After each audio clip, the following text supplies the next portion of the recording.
So we were studying system of linear equations, and two technique I have introduced in previous lecture. They are similar to fixed point, Jacobi and Gauss-Seidel. So now to put a appropriate stopping criteria, we need to define norm of vector and norm of matrices. So firstly, I am defining norm of a vector. जैसे आपके पास कोई real number है तो आप mod लिखते हो, mod 5। अब mod 5 का मीनिंग क्या है कि ये रियल लाइन है, ये नंबर है 0 1 2 3 4 5। So mod means this distance, and if you write minus mod 5, so minus 5 will be somewhere here, so that is also 5. So you can say what is modulus. Modulus is a distance from origin. Okay अब जो norm है ये mod का journalisation है। तो अब आपके पास जैसे सॉल्यूशन पढ़ा था हमने, सॉल्यूशन क्या है, we were solving system. Let us say I have 3x3 system, then I will get 3 answer, x1 का वैल्यू, x2 का, x3 का, एक इटरेशन में। अगले इटरेशन में आपके पास फिर 3 आंसर है।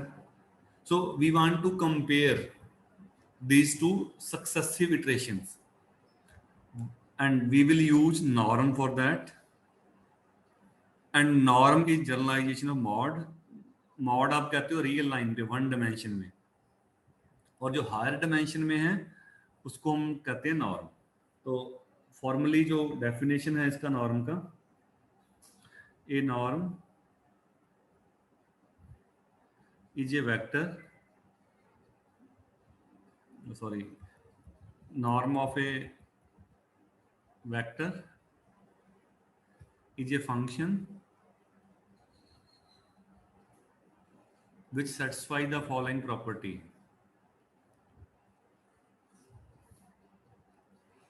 Satisfying the following properties. तो फंक्शन है ये, जो भी फंक्शन ये प्रॉपर्टी सेटिस्फाई करेगा वो नॉर्म होगा। अब नॉर्म को लिखते कैसे हैं, जैसे मॉड आप लिखते हो मॉड एक्स, ठीक है। नॉर्म में 2 लाइन, बोलते क्या है इसको, नॉर्म ऑफ एक्स। फर्स्टली ये पॉजिटिव होगा, ठीक है, और मॉड 0 कब होगा, जब एक्स खुद 0 हो, and this is norm is 0 if and only if x is 0। और अगर आप नंबर से मल्टीप्लाई करोगे स्केलर से अल्फा, तो आप इसको नंबर को आप बाहर लिख सकते हो। And third property, alpha is a number. Third property जिसको हम बोलते हैं ट्रायंगल इनइक्वालिटी,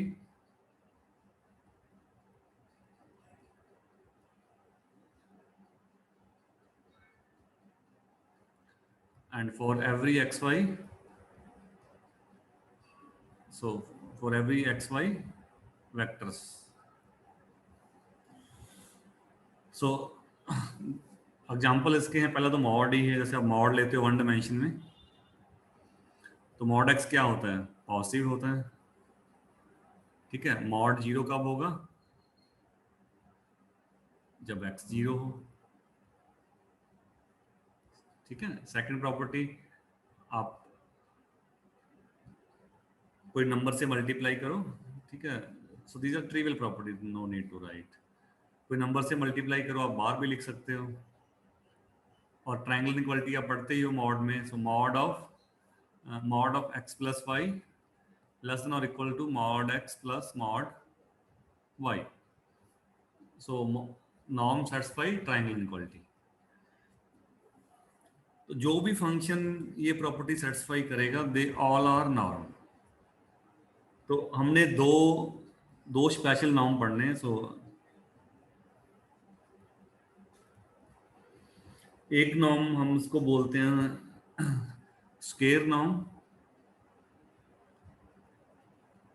या इसको L2 नॉर्म भी बोलते हैं, L2। अब ये डिफाइन कैसे है कि मान लो मेरे पास एक वेक्टर है x, वेक्टर है x1 x2 xn। तो जो टू नॉर्म है इसको लिखते भी ऐसे हैं, स्केयर नॉर्म x2। ये डिफाइन कैसे है कि सारे कंपोनेंट का स्केयर कर दो, ऐड कर दो और स्केयर रूट कर दो। ठीक है। अगर आप ज्योमेट्रिकली देखोगे तो मान लो मेरे पास R2 में है ये, ठीक है, ये वेक्टर है x1 x2। R2 में तो दो ही होंगे कंपोनेंट, तो ये नॉर्म क्या बन जाएगा फिर? ये बन जाएगा x1 square plus x2 square. तो ये क्या होगा? ओरिजिन से डिस्टेंस, यही है। ओरिजिन से डिस्टेंस क्या होगी? x1 minus zero square x2 minus zero square, तो यही बन जाएगा इन दिस केस। तो जो मॉड था वही है हर डिमेंशन में, इस टू डिमेंशन में ये भी क्या, ओरिजिन से डिस्टेंस है, under root x1 square plus x2 square. और एक स्पेशल काइंड का जो नॉर्म है, अब ऐसे कहने का मीनिंग है बहुत सारे नॉर्म हैं, तो हमारे जो मेन दो यूज होंगे, दो डिफाइन कर रहा हूँ, एक स्केयर नॉर्म है और एक दूसरा है मैक्सिमम नॉर्म। इसको मैक्स नॉर्म भी बोलते हैं और यूजुअली इसको एल इनफिनिटी नॉर्म भी बोलते हैं। Maximum norm and L infinity. अब ये कैसे डिफाइन है? मान लो मेरे पास सेम वेक्टर है x, उसको लिखते हैं x इनफिनिटी, ठीक है। और ये डिफाइन कैसे? मैक्सिमम मॉड ऑफ xi, यानी कि जो सबसे बड़ा कंपोनेंट हो, ठीक है, सबसे बड़ा कंपोनेंट मॉडुलस में जो हो, that is maximum norm. For example, ठीक है, टू नॉर्म क्या है? ऐसे थ्री नॉर्म भी एक है। थ्री नॉर्म में हम क्या करते हैं कि कंपोनेंट मॉड लेके क्यूब कर देते हैं, ऐड कर देते हैं, फिर power 1/3। So there are many norms, मतलब नॉर्म एक फंक्शन है ना। तो जो भी जो भी ये सारी प्रॉपर्टी सेटिस्फाई करेगा वो नॉर्म होगा। जैसे आपने इसको चेक करना है, तो मॉड है, पॉजिटिव है, पहली चीज, पहली प्रॉपर्टी सेटिस्फाई हो रही है, पॉजिटिव है। जीरो कब होगा? जब सारे कंपोनेंट जीरो हो, मतलब सबसे बड़ा ही जीरो है, सबसे बड़ा पॉजिटिव है, तो सारे जीरो। अब हाँ जी, so I am taking an example. Let us take this example. मान लो आप R3 में हो, 3x3 सिस्टम सॉल्व कर रहे हो, तो मेरे पास ये वेक्टर है, लेट अस से -1 2 3, लेट्स से दिस इज -3। तो जो टू नॉर्म होगा वो क्या होगा? कंपोनेंट का स्केयर कर दो सबका, फिर स्केयर रूट, सो 114। और इन्फिनिटी नॉर्म क्या होगा? इन्फिनिटी नॉर्म या मैक्स नॉर्म, सबसे बड़ा कंपोनेंट। सो 1 2 -3, -1 2 3, सबसे बड़ा कौन सा है? 3 मॉडुलस में, तो ये आपका इन्फिनिटी नॉर्म है। ठीक है। अब जैसे सेकंड प्रॉपर्टी थी, मान लो मैं 2 से मल्टीप्लाई करना है इस वेक्टर को, तो चाहे आप 2 अंदर मल्टीप्लाई कर दो पहले, सेकंड प्रॉपर्टी यही कह रही है ना कि पहले आप मल्टीप्लाई करके नॉर्म ले लो, या नॉर्म ले लो फिर मल्टीप्लाई कर दो, so both are same thing. यहाँ पे भी आप कर सकते हो। सो और ट्रायंगल इनइक्वालिटी सेटिस्फाई करेगा। ट्रायंगल कि ट्रायंगल इनइक्वालिटी क्या कहती है कि चाहे आप वेक्टर को पहले ऐड कर दो इनको, फिर नॉर्म लो, चाहे सेपरेट सेपरेट नॉर्म लेके फिर ऐड कर दो। तो बेसिकली नॉर्म हम जो यूज करेंगे हमारे सिस्टम के अंदर, हम मेनली ये वाला नॉर्म यूज करेंगे, सेकंड वाला, इन्फिनिटी वाला। हम दो वेक्टर को कंपेयर करेंगे तो एक वेक्टर का सबसे बड़ा कंपोनेंट पिक करने का वे जो है वो नॉर्म है। ये सबसे बड़ा कौन सा है? मान लो आप एरर निकालिए, तो एरर में आपने पिक करना है कि सबसे बड़ा कौन सा कंपोनेंट है, और मैटलैब में कमांड भी है इसका, norm. So you can pick largest component. और टू नॉर्म क्या है? ओरिजिन से डिस्टेंस। तो कंपोनेंट का पहले स्क्वायर कर दो, फिर स्क्वायर रूट कर दो। ठीक है?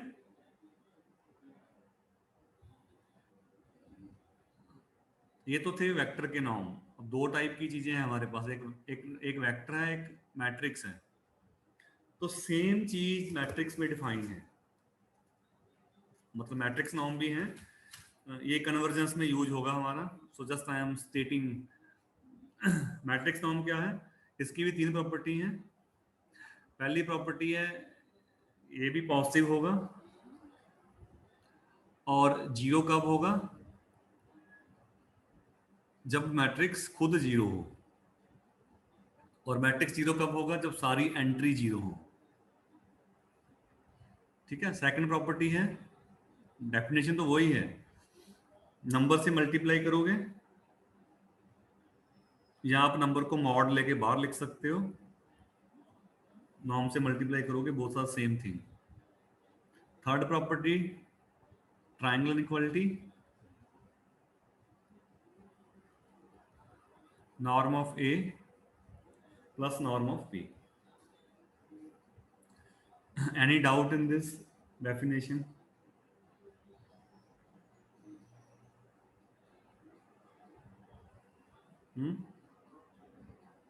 जस्ट एक फंक्शन है जो पॉजिटिव है, ठीक है, पॉजिटिव होना चाहिए।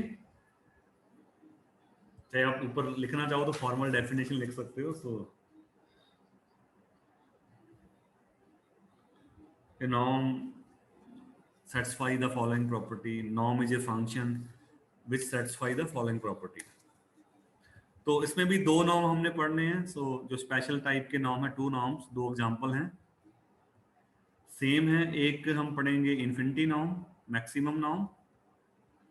बट मैट्रिक्स में इसको डिफाइन करने का तरीका है कि अब मैट्रिक्स में सेंस क्या बनेगा? मैट्रिक्स में आप एक मैट्रिक्स को ए को एक्स से मल्टीप्लाई करोगे, है तो नॉर्म तो वही डेफिनेशन है पुराने वाली, कॉलम वाली। जैसे मेरे पास ए मान लो 3x3 है, ठीक है, 3x3 है, मैंने एक्स से मल्टीप्लाई किया, तो वो क्या आएगा? कॉलम वेक्टर आएगा। ठीक है, ए को एक्स से मल्टीप्लाई किया, जो कॉलम वेक्टर आएगा उसका आपने नाम लेना इन्फिनिटी। मतलब डेफिनेशन तो बैक यही है, जो ये वाला सबसे बड़ा कंपोनेंट पिक करना है, बट ए को एक्स से मल्टीप्लाई करना है। ठीक है, तो जो कॉलम वेक्टर आएगा उसमें सबसे बड़ा पिक कर लेना है आपने। बट आपने एक्स ऐसे पिक करना है कि एक्स का खुद का नाम 1 हो।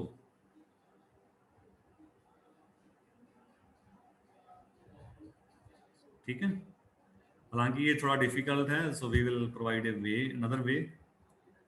एक टू नॉर्म है, वो भी सेम डेफिनेशन है, ए को एक्स से मल्टीप्लाई करो, टू नॉर्म लो उसका, और एक्स कैसा होना चाहिए?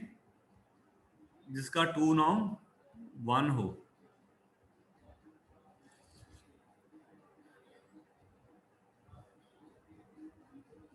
अब एक्स ऐसा पिक करना कि जिसका नाम 1 हो। 1 नॉर्म किसका होगा? आप एक्स मान लो, आप अपने 3x3 है, एक्स आप ये ले लो, इसका भी नाम 1 है। आप ये ले लो, इसका भी नाम 1 है। चाहे आप ये ले लो, इसका भी नाम 1 है। So you can take any x with नाम 1। ओके, बट जो प्रैक्टिकल वे है लिखने का, इस रिजल्ट को यूज करके हम चेक करेंगे। So this is a way to find नाउन। अब ये क्या क्या कहता है कि अगर आपके पास ए मैट्रिक्स है, n क्रॉस n मैट्रिक्स है, तो जो टू नॉर्म होगा, सॉरी इन्फिनिटी नॉर्म है, जो मैक्स नॉर्म है, ये आपने कैसे पिक करना है, summation mod a i j one to n, यानी कि column wise j one to n entry का सम कर देना in each row, maximum column wise गए, पहले कॉलम में गए, दूसरे में गए, तीसरे में, तीनों एंट्री का सम कर दो, यही कह रहे ना, J one to N first row में, आई टू सेकेंड रो का सम कर दो, थर्ड रो का सम कर दो, तीनों रो के सम में जो मैक्सिमम होगा that is infinity norm.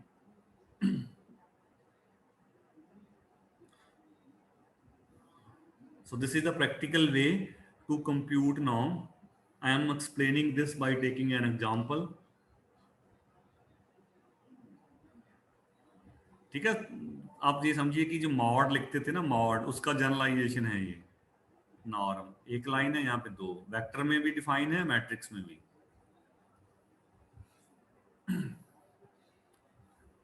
Okay, तो अब इसको प्रैक्टिकली कंप्यूट क्या करोगे, मान लो आपके पास फॉर एग्जांपल ये मैट्रिक्स है, क्वेश्चन है फाइंड फाइंड मैक्सिमम नॉर्म, या इसको एल इन्फिनिटी से भी लिखते हैं, एल इन्फिनिटी, सॉरी एल तो उसमें, या ए इन्फिनिटी कह लो, और maximum norm for matrix A, you can take any entry 1 2 minus 1 0 3 minus 1 5 minus 1 1।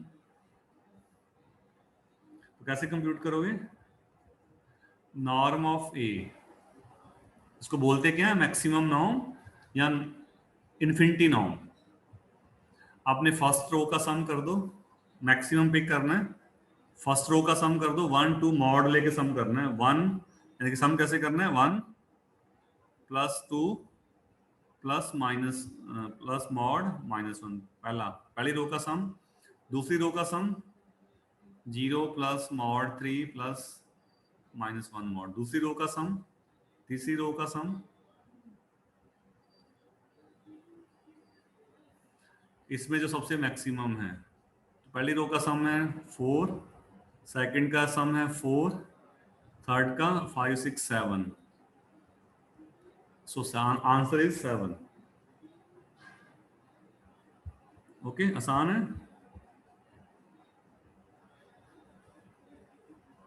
रो का फर्स्ट रो का सम कर दो, सेकंड का सारी रो का सम कर दो, और student mostly they make mistake, they just add the entry, तो उसको जस्ट ऐड कर देते हैं कि 1 2 minus 1 answer is 2, but no, first take modulus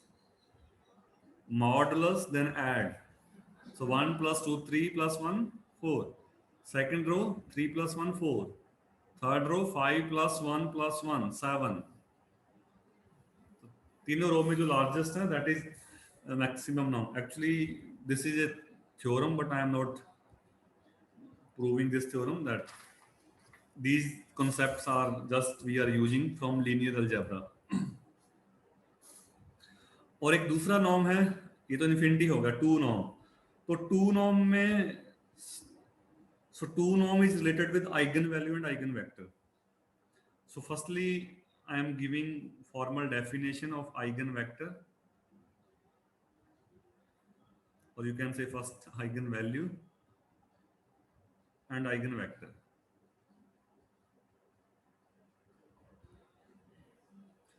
So let A be a square matrix,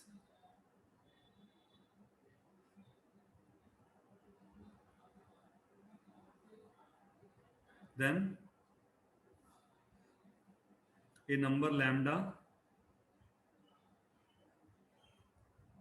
is called an eigenvalue,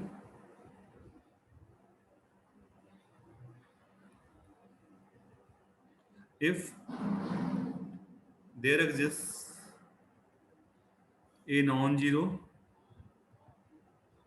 eigenvector, sorry, there exists a non-zero vector x so that ax equals to lambda of x. X is called an eigenvalue. Sorry, x is called associated eigenvector and lambda is called eigenvalue. देखो definition simple है कि एक आपने non zero vector लिया, जैसे मान लो A3 × 3 है, ठीक है, आपने एक वेक्टर लिया, अब अगर जीरो होगा तो a को जीरो से मल्टीप्लाई करोगे, यू विल गेट जीरो, तो कोई यूज नहीं है ना। तो फर्स्टली क्या होना चाहिए, नॉन जीरो होना चाहिए वो x, ओके। नॉन जीरो होगा, आप मल्टीप्लाई करोगे तो एक कॉलम वेक्टर आएगा, यानी कि a को x से मल्टीप्लाई किया, x एज इट इज, और एक नंबर साथ आ जाए। अगर आप दूसरे सेंस में देखोगे तो x तो दोनों साइड है, a की जगह क्या आ गया, लैम्डा। अगर इक्वेशन देखोगे ax लेफ्ट है, राइट में लैम्डा x है, सो lambda is replacing matrix a and a is a matrix but lambda is a number. So in other words we say that lambda characterize matrix A, characterize, that's why it's also known as characteristics value. मतलब आपने a को study करना है, a की बजाय आप lambda study कर लो। So this lambda characterize properties of matrix A, that's why this is also known as characteristics value. जैसे हमने चेक करना हो कोई क्लास को, आपकी क्लास को चेक करना हो, तो मैंने एक क्राइटेरिया लगा दिया कि क्राइटेरिया क्या है कि who is the best student, जिसके मार्क्स सबसे ज्यादा हों। यहाँ कोई कहे कि ये लगा दे क्राइटेरिया कि जो जिसकी अटेंडेंस सबसे ज्यादा हो। सो मार्क्स करेक्टराइज यू, ओके। तो मार्क्स देख के आप बता सकते हो कि कौन सा स्टूडेंट आपके अकॉर्डिंग बेस्ट है। यहाँ कोई अटेंडेंस का लगाएगा तो वो कह देगा कि अटेंडेंस के अकॉर्डिंग कौन सा स्टूडेंट बेस्ट है। So in the same sense कि यहाँ पे मैट्रिक्स तो स्टडी करना डिफिकल्ट है, so you are getting a number in place of a matrix, so it's easy to see a number and to study its property. और eigen value और eigen vector हमेशा pair में आते हैं। अगर आपने कह दिया कि आइगन वैल्यू है तो वो वहां पे आइगन वेक्टर भी है, अगर आइगन वेक्टर है तो वहां पे आइगन वैल्यू है, ओके। अकेले आइगन वैल्यू का कोई सेंस नहीं है। If there is an eigen value there is an eigen vector and vice versa. तो जो आपका सेकंड नॉर्म है 2, that is related with eigen value of matrix. अब आइगन वैल्यू निकालते कैसे हो आप, कैसे निकालते हैं eigen value? You solve a characteristics polynomial, we find eigen value by solving. Solve तो यही करना है, ax equals to lambda x, या लेफ्ट में ले आओ a minus lambda I x equals to 0। Solve किसको करते हो? अब ये होमोजीनियस सिस्टम है कि इक्वल्स टू 0 है, तो एक सोल्यूशन तो 0 होगा ही इसका, हमेशा 0 सेटिस्फाई करेगा x equal to 0। But non zero solution कब मिलेगा? जब कोएफिशिएंट का डिटरमिनेंट 0 हो। इसको हम बोलते हैं characteristics polynomial, characteristic polynomial. So by solving characteristics polynomial you will get eigen values, ठीक है जी। So by solving determinant a minus lambda I you will get eigen value। और एक इसमें टर्म है that is known as spectral radius।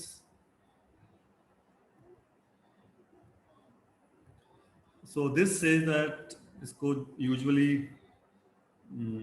रो से लिखते हैं, row of ए। ये है क्या? सबसे बड़ी आइगन वैल्यू।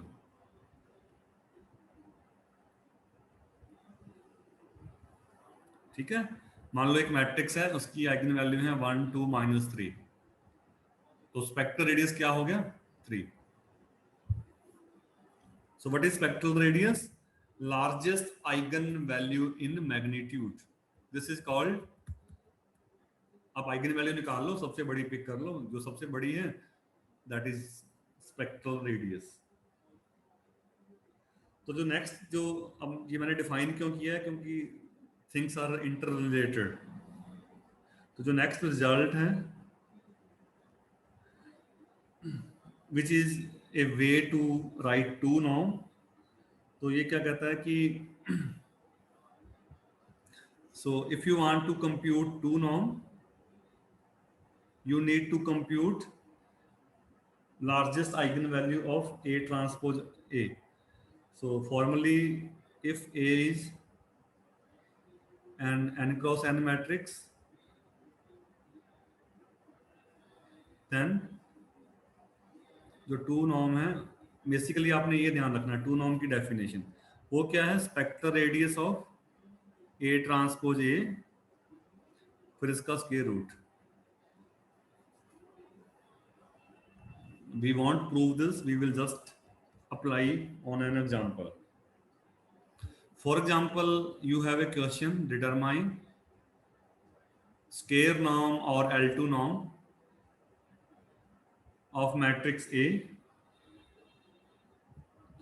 1 1 minus 1 1 2 1 0 1 2. तो पहला स्टेप क्या है, आपने A ट्रांसपोज निकालना है, A ट्रांसपोज को A से मल्टीप्लाई करना है, फिर A ट्रांसपोज A का आइगन वैल्यू निकालना है और सबसे बड़ा पिक करना है, then take square root. Okay, so first step is to find A transpose. What is A transpose? A का जो फर्स्ट रो है उसको रो और कॉलम को इंटरचेंज कर दो. तो फर्स्ट जो रो है फर्स्ट कॉलम बन गया, second row second column, third row third column. Okay, so interchange row and columns. फिर आपने मल्टीप्लाई करना है, स्टेप बाय स्टेप जाना है. A ट्रांसपोज A को A से मल्टीप्लाई करना है. सो A transpose A this A से मल्टीप्लाई करोगे,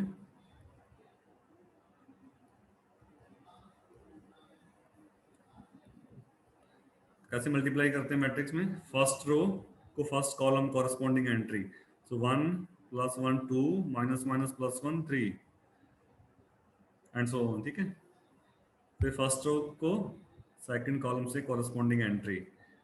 सो 1 2 3 3 माइनस 1 2 एंड सो ऑन. दोनों को मल्टीप्लाई कर दो मैट्रिक्स को. अब ये जो मैट्रिक्स आया है इसकी आपने आइगन वैल्यू कंप्यूट करनी है. इसकी eigen value A transpose A की, वो कैसे निकालोगे, determinant A transpose A minus lambda I equals to 0.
Excuse me, sir.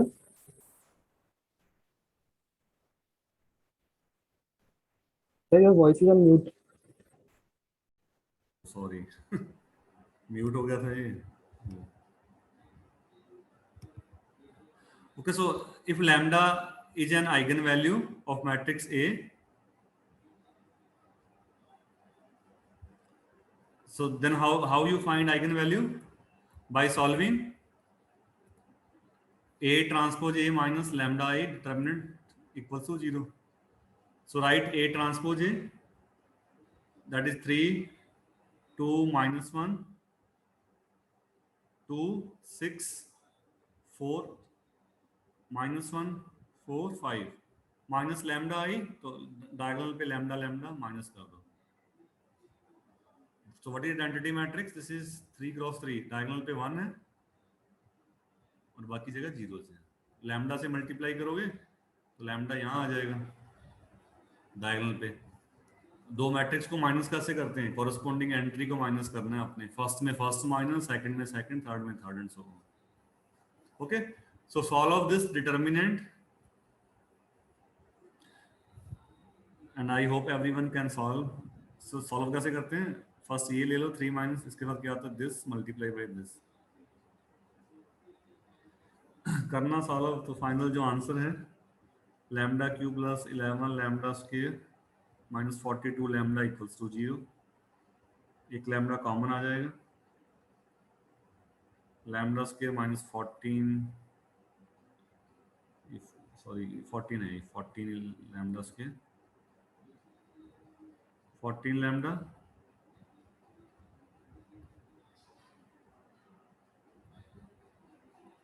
तो यहाँ से एक लैम्डा 0 आ जाएगा. क्वाड्रेटिक सॉल्व करोगे लैम्डा इक्वल्स टू, इसको सॉल्व करोगे b square minus 4ac divide by 2, तो ये वैल्यू आएगा 7 plus minus √7. So we have 3 eigenvalue. One is 0, एक 7 प्लस √7 है और third 7 minus √. So which one is bigger? तो स्पेक्टर रेडियस क्या होगा? सबसे बड़ा कौन सा है तीनों में? 0, 7 प्लस, 7 माइनस, तो 7 प्लस वाला बिगर है. So this is the spectral radius. So what is 2 norm? 2 norm क्या है? इसका square root. So finally simplify with the calculator. This is just 3.106. So this is the 2 norm.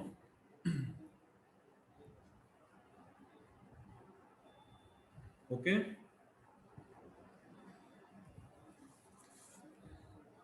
So to finding 2 norm, first write A transpose, then multiply A transpose with A, and then find eigenvalues of A transpose A. eigenvalue निकाल लो, सबसे बड़ी pick कर लो. सबसे बड़ी का जो square root है that is 2 norm. So we have one more definition, then we will move back to those techniques. So this is an important criteria that is known as convergent matrices. तो definition है a matrix A is said to be convergent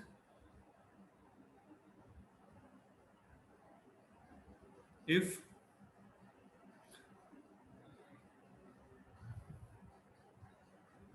limit k goes to infinity. यानी कि आप इसका meaning क्या है कि आप a को बार बार a से मल्टीप्लाई करो. a, अब a के कैसे निकालोगे? a स्क्वायर कैसे निकालोगे? a को a से मल्टीप्लाई. क्यूब कैसे निकालोगे? a स्क्वायर को a से. तो a को आप बार बार मल्टीप्लाई करो.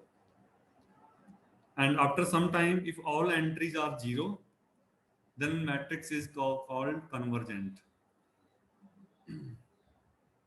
ठीक है? Limit k tends to infinity, ak equals to 0 matrix. For example, show that the matrix A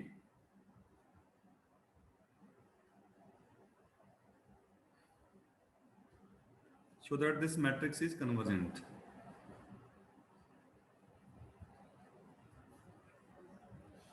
तो फॉर्मली आप क्या करोगे? Firstly you will compute a square, a को a से मल्टीप्लाई कर दो.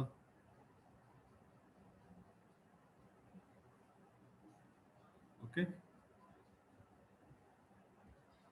मल्टीप्लाई करोगे तो ये आंसर है 1/4 0 1/4 1/4। फिर ए क्यूब कंप्यूट करोगे ए स्क्वायर को, फिर ए से मल्टीप्लाई कर दो, this comes out 1/8, 3/16, 0, 1/8 and so on. अब बार बार करते जाओ। तो यहाँ पे एक सिमेट्री बन रही है वैसे। If you right a power k,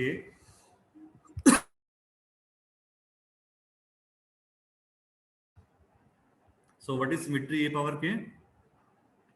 जैसे a क्यूब है तो 1/28, 2 पावर क्यूब बन रहे हैं, स्क्वायर किया तो 1/2, 4, 2 स्क्वायर, तो k टाइम करोगे तो 1/2 पावर k आ जाएगा, यहाँ 0 रहेगा। और यहाँ पे एंट्री 3 था तो 3 है, तो ये बनेगा k/2k+1, और यहाँ पे आ जाएगा 1/2k। अब इसमें लिमिट लगा दो।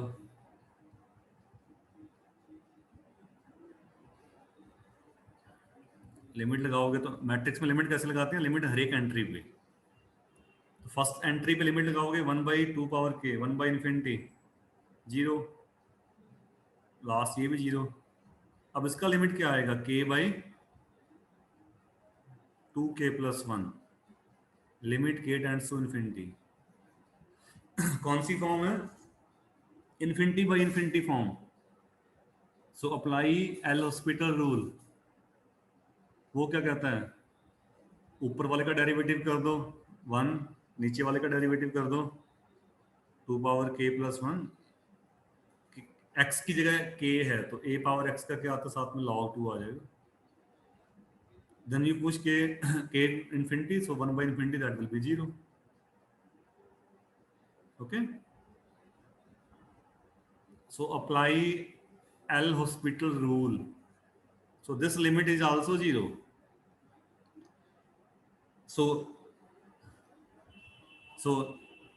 in limiting case a power k is 0, hence a is convergent matrix.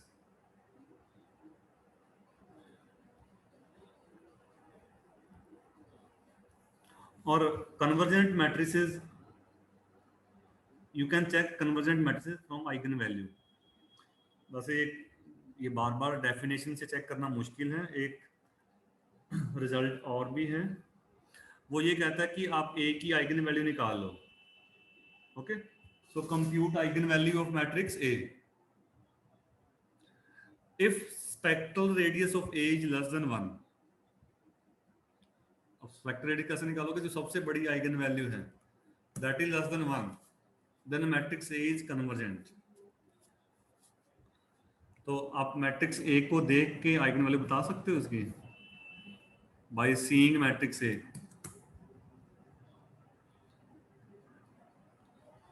Lower triangular है। If matrix A is lower triangular or upper triangular or diagonal matrix, then eigenvalues are just diagonal entries. यही eigenvalue है इसकी, 1/2 1/2। तो largest कौन सा हुआ? 1/2, 1/2 less than 1, so matrix is convergent. So for convergent matrices,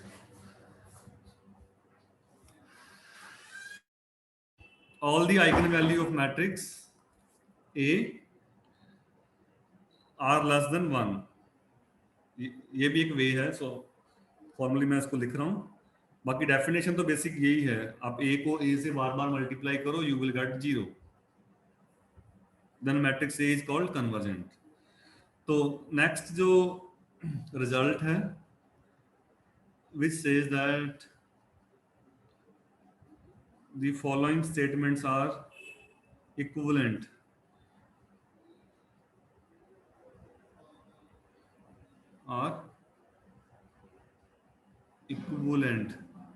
इसका meaning है कि अगर एक ट्रू है तो दूसरा भी ट्रू है, अगर एक फॉल्स है तो दूसरा भी फॉल्स है, यानी कि इक्विवेलेंट है। तो पहली स्टेटमेंट है ए इज कन्वर्जेंट मैट्रिक्स, चाहे आप ये कहो कन्वर्जेंट कहो, चाहे आप कहो कि जो स्पेक्ट्रल रेडियस ऑफ ए है वो लेस देन 1 हो, सेम थिंग है। और चाहे आप ये कहो limit k tends to infinity a power k x that is also zero, क्योंकि a पावर k जीरो है तो a power x for any vector multiply करोगे दैट इज आल्सो जीरो। और फोर्थ स्टेटमेंट है, अगर आप इसका नॉर्म लोगे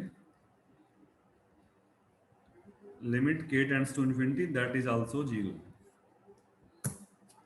So all these statements are equivalent, and you can check from previous example. We said that matrix A is convergent, and in that case you can find spectral radius of A, which is half eigenvalue. ये तो समझते हो ना eigen value कैसे निकालोगे ए का। ए matrix अगर आप डेफिनेशन से जाते हो तो यही आएगा, determinant A minus lambda I equals to zero. ये लिख दो, ये लिखते हैं A minus lambda I equals to zero. अब इसको सॉल्व करो, 1/2 माइनस लैम्डा डायगोनल मल्टीप्लाई होगा। अब यहाँ तो जीरो है तो जीरो आ जाना है बस, तो लैम्डा क्या आ गया यहाँ से, हाफ हाफ। तो आइगन वैल्यू क्या है, half half, and largest is of course half. सबसे बड़ी आइगन वैल्यू ये है आपका, स्पेक्ट्रल रेडियस क्या है, largest eigen value in magnitude which is half, and that is less than 1, so you can say matrix is convergent. और ये result उसी टाइप का जैसे हमने वहां पे किया था फिक्स पॉइंट में, derivative of g strictly less than 1, और यहाँ पे आएगा आगे आपका spectral radius of iteration matrix that is strictly less than 1। So what we have studied in this lecture,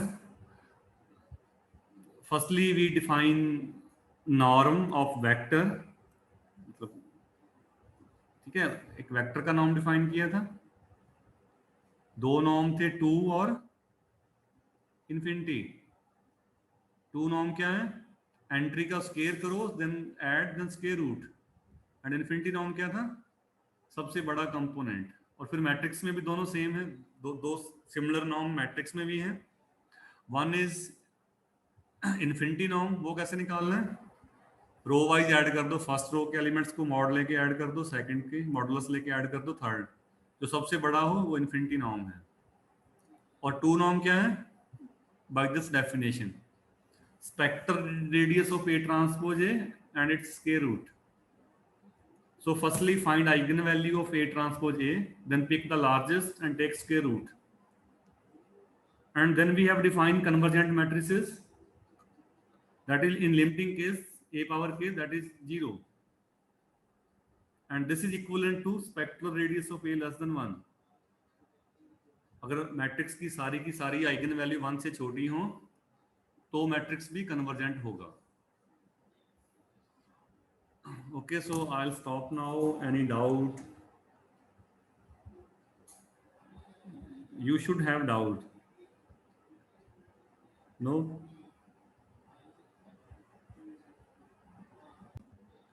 Okay, determinant A minus lambda I equal to 0 give you eigenvalue. And if matrix A is upper triangular or lower triangular or diagonal matrix, then its diagonal entries are eigenvalues. And in order to find spectral radius, pick the largest eigenvalue in magnitude. And magnitude is also important. If matrix A has 3 eigenvalue 1, 2, minus 4, then spectral radius is just 4. Okay, student make mistake, they say that 2 is the largest, but no. What is spectral radius? This is maximum mod of lambda, largest eigenvalue in magnitude. Okay, so I'll stop now. We will continue in next class. Any doubt?